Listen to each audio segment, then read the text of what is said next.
ಹರೇ ಕೃಷ್ಣ. ಭಗವದ್ಗೀತೆ ಅಧ್ಯಾಯ 3. ಶ್ಲೋಕದ ಅನುವಾದ ಹಾಗೂ ಶ್ಲೋಕದ ಭಾವಾರ್ಥ. ಶ್ಲೋಕ 34. ಇಂದ್ರಿಯಸ್ಯೇಂದ್ರಿಯಾರ್ಥಾತ್ ರಾಗದ್ವೇಷ ವ್ಯವಸ್ಥಿತವು ತಯೋರ್ನ ವಶಮಾಗಚ್ಚೇತ್ ತೌ ಹ್ಯಸ್ಯ ಪರಿಪಂಥಿನೋ. ಅನುವಾದ: ಇಂದ್ರಿಯಗಳು ಮತ್ತು ಅವುಗಳ ವಿಷಯಗಳಿಗೆ ಸಂಬಂಧಿಸಿದಂತೆ ರಾಗ ದ್ವೇಷಗಳನ್ನು ನಿಯಂತ್ರಿಸುವ ತತ್ವಗಳಿವೆ. ಮನುಷ್ಯನು ಇಂತಹ ರಾಗ ದ್ವೇಷಗಳ ವಶನಾಗಬಾರದು, ಏಕೆಂದರೆ ಆತ್ಮ ಸಾಕ್ಷಾತ್ಕಾರದ ಮಾರ್ಗದಲ್ಲಿ ಅವು ಅಡ್ಡಿಗಳು. ಭಾವಾರ್ಥ: ನಮ್ಮ ಪ್ರತಿಯೊಂದು ಇಂದ್ರಿಯಗಳಲ್ಲಿ ರಾಗ, ದ್ವೇಷ, ಕಾಮ, ಕ್ರೋಧ ತುಂಬಿರುತ್ತದೆ. ಆದರೆ ನಾವು ಎಂದೂ ಇವುಗಳ ವಶವಾಗಬಾರದು. ನನ್ನದು ಎನ್ನುವ ಅತಿಯಾದ ವ್ಯಾಮೋಹ ನಮ್ಮನ್ನು ಅಧಃಪತನಕ್ಕೆ ಕೊಂಡೊಯ್ಯುತ್ತದೆ. ನನಗೆ ಬೇಕು, ಅದು ಬೇರೆಯವರಿಗೆ ಸಿಗಬಾರದು ಎನ್ನುವುದು ಪ್ರತಿ ಇಂದ್ರಿಯದಲ್ಲಿ ತುಂಬಿವೆ. ಇದು ಅಹಂಕಾರ. ಇವು ನಮ್ಮ ಸಾಧನೆಯ ದಾರಿಗೆ ಅಡ್ಡಗೋಡೆ, ನಮ್ಮ ನಿಜ ಶತ್ರುಗಳು. ನಾವು ನಮ್ಮ ಬಯಕೆಗಳ ಶುದ್ಧೀಕರಣ ಮಾಡಿಕೊಳ್ಳಬೇಕು. ಆಗ ಅಲ್ಲಿ ಸ್ನೇಹದ ಬೆಸುಗೆ ಇರುತ್ತದೆ. ಲಕ್ಷ್ಮಿ ಅಲ್ಲಿ ಸದಾ ನೆಲೆಸುತ್ತಾಳೆ. ಕೃಷ್ಣ ಪ್ರಜ್ಞೆಯಲ್ಲಿರುವವರು ಸಹಜವಾಗಿಯೇ ಐಹಿಕ ಇಂದ್ರಿಯ ತೃಪ್ತಿಯಲ್ಲಿ ತೊಡಗಲು ಇಷ್ಟಪಡುವುದಿಲ್ಲ.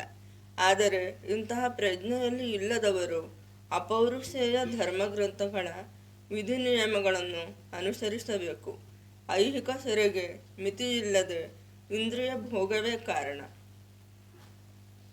ಆದರೆ ಅಪೌರುಷೇಯ ಶಾಸ್ತ್ರಗಳ ವಿಧಿ ನಿಯಮಗಳನ್ನು ಅನುಸರಿಸುವವನು ಇಂದ್ರಿಯ ವಸ್ತುಗಳ ಗೋಜಿಗೆ ಸಿಕ್ಕು ಬೀಳುವುದಿಲ್ಲ. ಉದಾಹರಣೆಗೆ, ಬದ್ಧ ಆತ್ಮಕ್ಕೆ ಕಾಮತೃಪ್ತಿಯು ಅಗತ್ಯ. ವಿವಾಹ ಬಂಧನದ ಸ್ವಾತಂತ್ರ್ಯದ ಮಿತಿಯಲ್ಲಿ ಕಾಮತೃಪ್ತಿಗೆ ಅವಕಾಶ ಉಂಟು. ಶಾಸ್ತ್ರಗಳ ಆದೇಶದಂತೆ ತನ್ನ ಪತ್ನಿಯ ಹೊರತಾಗಿ ಬೇರೆ ಯಾವ ಹೆಂಗಸಿನೊಡನೆಯೂ ಕಾಮಭೋಗ ಪಡುವಂತಿಲ್ಲ. ಉಳಿದೆಲ್ಲ ಸ್ತ್ರೀಯರನ್ನು ತನ್ನ ತಾಯಿಯಂತೆ ಕಾಣತಕ್ಕದ್ದು. ಇಂತಹ ಆದೇಶಗಳಿದ್ದರೂ ಮನುಷ್ಯನು ಇತರ ಸ್ತ್ರೀಯರೊಡನೆ ಕಾಮಭೋಗ ಪಡಲು ಪ್ರವೃತ್ತಿಯವನಾಗಿರುತ್ತಾನೆ. ಇಂತಹ ಪ್ರವೃತ್ತಿಗಳಿಗೆ ಕಡಿವಾಣವನ್ನು ಹಾಕಬೇಕು. ಇಲ್ಲವಾದರೆ ಅವು ಆತ್ಮ ಸಾಕ್ಷಾತ್ಕಾರದ ಮಾರ್ಗದಲ್ಲಿ ಅಡ್ಡಿಗಳಾಗುತ್ತವೆ. ಭೌತಿಕ ದೇಹವಿರುವಷ್ಟು ಕಾಲವೂ ಭೌತಿಕ ದೇಹದ ಅಗತ್ಯಗಳಿಗೆ ಅವಕಾಶ ಉಂಟು, ಆದರೆ ವಿಧಿ ನಿಯಮಗಳಿಗೆ ಅನುಗುಣವಾಗಿ ಮಾತ್ರ. ಆದರೂ ನಾವು ಇಂತಹ ಅವಕಾಶಗಳ ಹತೋಟಿಯನ್ನು ಅವಲಂಬಿಸಬಾರದು. ಆ ನಿಯಮ ನಿಬಂಧನೆಗಳಿಗೆ ಅಂಟಿಕೊಳ್ಳದೆ ಅವನ್ನು ಅನುಸರಿಸಬೇಕು. ಏಕೆಂದರೆ ನಿಯಮಗಳಿಗೆ ವಿಧೇಯವಾಗಿ ಇಂದ್ರಿಯ ತೃಪ್ತಿ ಪಟ್ಟುಕೊಳ್ಳುವ ರೂಢಿಯು ಮನುಷ್ಯನಿಗೆ ದಾರಿ ತಪ್ಪಿಸಬಹುದು. ರಾಜಮಾರ್ಗಗಳಲ್ಲಿಯೂ ಅಪಘಾತಗಳ ಸಾಧ್ಯತೆಯೂ ಇರುವ ಹಾಗೆ ರಸ್ತೆಗಳನ್ನು ಬಹು ಎಚ್ಚರಿಕೆಯಿಂದ ಒಳ್ಳೆಯ ಸ್ಥಿತಿಯಲ್ಲಿ ಉಳಿಸಿಕೊಂಡು ಬಂದಿರಬಹುದು. ಆದರೂ ಅತ್ಯಂತ ಸುರಕ್ಷಿತ ರಸ್ತೆಯಲ್ಲಿ ಸಹ ಅಪಘಾತ ಆಗುವುದೇ ಇಲ್ಲ ಎಂದು ಯಾರೂ ಖಂಡಿತವಾಗಿ ಭರವಸೆ ನೀಡಲು ಸಾಧ್ಯವಿಲ್ಲ. ಐಹಿಕ ಸಹವಾಸ ಇರುವುದರಿಂದ ಇಂದ್ರಿಯ ಭೋಗದ ಮನೋಧರ್ಮ ಬಹು ದೀರ್ಘಕಾಲದಿಂದ ಉಳಿದುಕೊಂಡು ಬಂದಿದೆ. ಆದುದರಿಂದ ಇಂದ್ರಿಯ ತೃಪ್ತಿಯು ನಿಯಂತ್ರಣಕ್ಕೆ ಒಳಗಾಗಿದ್ದರೂ ಪತನದ ಸಾಧ್ಯತೆ ಇದ್ದೇ ಇದೆ. ಆದುದರಿಂದ ನಿಯಂತ್ರಿತ ಇಂದ್ರಿಯ ತೃಪ್ತಿಯ ಆಸಕ್ತಿಯನ್ನು ಸಹ ನಿಶ್ಚಯವಾಗಿಯೂ ತಪ್ಪಿಸಬೇಕು. ಆದರೆ ಕೃಷ್ಣ ಪ್ರಜ್ಞೆಯಲ್ಲಿ ಎಂದರೆ ಸದಾ ಕೃಷ್ಣನ ಪ್ರೇಮಪೂರ್ವಕ ಸೇವೆಯಲ್ಲಿ ಆಸಕ್ತಿಯನ್ನು ಬೆಳೆಸಿಕೊಂಡರೆ ಅದು ಎಲ್ಲ ಇಂದ್ರಿಯ ಕರ್ಮಗಳಿಂದ ಮನುಷ್ಯನನ್ನು ಕಾಪಾಡುತ್ತದೆ. ಆದುದರಿಂದ ಬದುಕಿನ ಯಾವುದೇ ಘಟ್ಟದಲ್ಲಿಯೂ ಕೃಷ್ಣ ಪ್ರಜ್ಞೆಯಲ್ಲಿ ಅನಾಸಕ್ತರಾಗಲು ಪ್ರಯತ್ನಿಸಬಾರದು.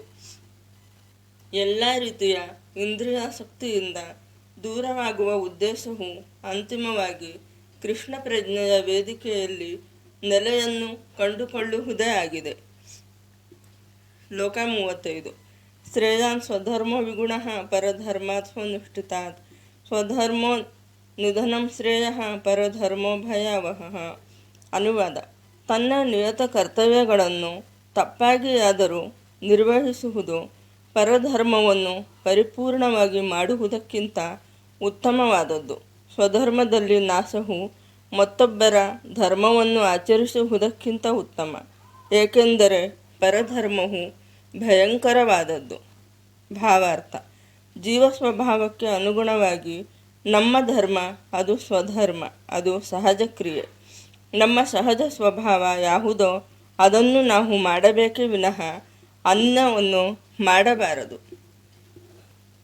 ಇತರರಿಗೆ ಗೊತ್ತು ಮಾಡಿದ ಕರ್ತವ್ಯಗಳನ್ನು ಮಾಡುವುದಕ್ಕಿಂತ ಮನುಷ್ಯನು ತನ್ನ ನಿಯತ ಕರ್ತವ್ಯಗಳನ್ನು ಕೃಷ್ಣ ಪ್ರಜ್ಞೆಯಲ್ಲಿ ಮಾಡಬೇಕು. ಲೌಕಿಕವಾಗಿ ಕರ್ತವ್ಯಗಳೆಂದರೆ ನಿಸರ್ಗ ಗುಣಗಳ ಅಧೀನದಲ್ಲಿ ಮನುಷ್ಯನ ಮಾನಸಿಕ ಭೌತಿಕ ಸ್ಥಿತಿಗನುಗುಣವಾಗಿ ನಿರ್ಧರಿಸಿದ ಕರ್ತವ್ಯಗಳಾಗಿವೆ. ಆಧ್ಯಾತ್ಮಿಕ ಕರ್ತವ್ಯಗಳು ಕೃಷ್ಣನ ಆಧ್ಯಾತ್ಮಿಕ ಸೇವೆಗಾಗಿ ಗುರುಗಳು ಆಜ್ಞಾಪಿಸಿದವು. ಐಹಿಕ ಕರ್ತವ್ಯಗಳಾಗಲಿ ಆಧ್ಯಾತ್ಮಿಕ ಕರ್ತವ್ಯಗಳಾಗಲಿ ಮನುಷ್ಯನು ಇನ್ನೊಬ್ಬರಿಗೆ ವಿಧಿಸಿದ ಕರ್ತವ್ಯಗಳನ್ನು ಅನುಕರಿಸದೆ ತನಗೆ ವಿಧಿಸಿದ ಕರ್ತವ್ಯಗಳನ್ನೇ ಸಾಯುವವರೆಗೂ ಪರಿಪಾಲಿಸಬೇಕು. ಆಧ್ಯಾತ್ಮಿಕ ವೇದಿಕೆಯ ಕರ್ತವ್ಯಗಳು ಮತ್ತು ಐಹಿಕ ವೇದಿಕೆಯ ಕರ್ತವ್ಯಗಳು ಭಿನ್ನವಾಗಿರಬಹುದು. ಆದರೆ ಅಧಿಕೃತ ನಿರ್ದೇಶನವನ್ನು ಪಾಲಿಸುವ ಸತ್ವವು ಆಚರಿಸುವವನಿಗೆ ಯಾವಾಗಲೂ ಒಳ್ಳೆಯದು. ಐಹಿಕ ಪ್ರಕೃತಿಯ ಗುಣಗಳ ಹಿಡಿತದಲ್ಲಿದ್ದಾಗ ಮನುಷ್ಯನು ತನ್ನ ನಿರ್ದಿಷ್ಟ ಸನ್ನಿವೇಶಕ್ಕೆ ವಿಧಿಸಿದ ನಿಯಮಗಳನ್ನು ಅನುಸರಿಸಬೇಕು, ಇತರರನ್ನು ಅನುಕರಿಸಬಾರದು. ಉದಾಹರಣೆಗೆ, ಸತ್ವಗುಣದ ಬ್ರಾಹ್ಮಣನು ಅಹಿಂಸೆಯನ್ನು ಅನುಸರಿಸುತ್ತಾನೆ. ರಜೋಗುಣದ ಕ್ಷತ್ರಿಯನು ಹಿಂಸೆಯನ್ನು ಆಚರಿಸಬಹುದು. ಆದುದರಿಂದ ಕ್ಷತ್ರಿಯನಿಗೆ ಅಹಿಂಸೆಯ ತತ್ವಗಳನ್ನು ಆಚರಿಸುವ ಬ್ರಾಹ್ಮಣನನ್ನು ಅನುಕರಿಸುವುದಕ್ಕಿಂತ ಹಿಂಸೆಯ ನಿಯಮಗಳನ್ನು ಅನುಸರಿಸಿ ಸೋಲುವುದು ಉತ್ತಮ. ಪ್ರತಿಯೊಬ್ಬನು ಕ್ರಮಕ್ರಮವಾದ ಪ್ರಕ್ರಿಯೆಯಿಂದ ತನ್ನ ಹೃದಯವನ್ನು ಶುದ್ಧಿಗೊಳಿಸಿಕೊಳ್ಳಬೇಕು. ಇದ್ದಕ್ಕಿದ್ದಂತೆ ಅಲ್ಲ. ಆದರೆ ಐಹಿಕ ನಿಸರ್ಗದ ಗುಣಗಳನ್ನು ಮೀರಿ ಕೃಷ್ಣ ಪ್ರಜ್ಞೆಯಲ್ಲಿ ಸಂಪೂರ್ಣವಾಗಿ ನೆಲೆಯನ್ನು ಕಂಡುಕೊಂಡಾಗ ಮನುಷ್ಯನು ನಿಜವಾದ ಗುರುವಿನ ಮಾರ್ಗದರ್ಶನದಲ್ಲಿ ಏನನ್ನಾದರೂ ಮತ್ತು ಎಲ್ಲವನ್ನೂ ಮಾಡಬಹುದು. ಕೃಷ್ಣ ಪ್ರಜ್ಞೆಯ ಆ ಪರಿಪೂರ್ಣ ಸ್ಥಿತಿಯಲ್ಲಿ ಕ್ಷತ್ರಿಯನು ಬ್ರಾಹ್ಮಣನ ಕರ್ತವ್ಯವನ್ನು ಮಾಡಬಹುದು ಅಥವಾ ಬ್ರಾಹ್ಮಣನು ಕ್ಷತ್ರಿಯನ ಧರ್ಮವನ್ನು ಪಾಲಿಸಬಹುದು. ಆಧ್ಯಾತ್ಮಿಕ ಸ್ಥಿತಿಯಲ್ಲಿ ಐಹಿಕ ಜಗತ್ತಿನ ವ್ಯತ್ಯಾಸಗಳು ಅಮುಖ್ಯವಾಗುತ್ತವೆ.